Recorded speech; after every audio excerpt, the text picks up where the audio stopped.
Georgia community in shock and disbelief today. 2 teens and 2 teachers are dead this morning after a shooting at their high school. 9 others were injured.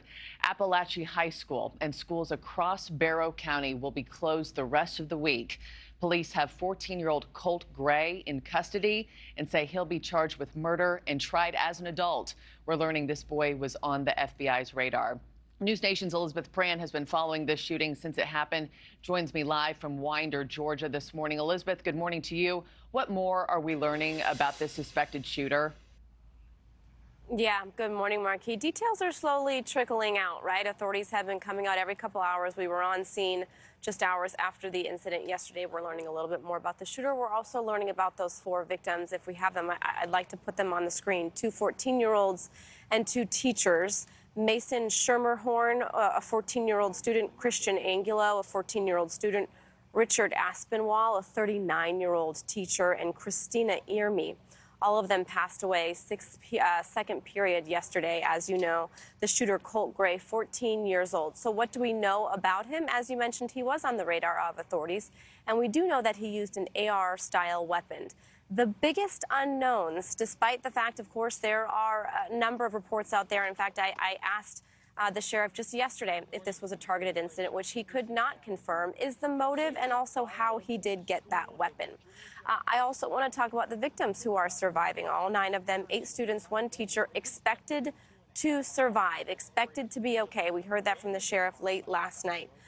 I want you to listen to just a bit of sound as we move forward, because as you know, there's intense public interest and people are still looking for answers to those questions. So here's the sheriff last night.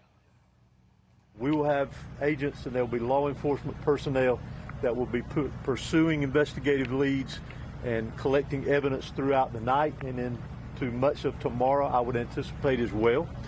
We again ask for your patience in that. This is a criminal investigation. And we're going to treat it like that. The sheriff has been hugely emotional throughout this entire incident. He grew up here. He went through the school system. His students went through the school system. Today is really a story also of heroism, right? There was some newly installed security measures in place about a week ago in the school. They were able to alert authorities. As you know, it was within minutes. A school resource officer confronted that 14-year-old, and of course, he did surrender. But that investigation that we've been talking about, Markie, that took place in May of last year. The authorities went to the home of the 14-year-old, spoke to him. He denied sending any threatening photos with photographs of guns. The father said that there were weapons inside of the home, but they were locked up. He did not have access to them. But again, these are all questions that we are asking authorities today as the investigation continues. We will say that authorities say this is still a very active scene.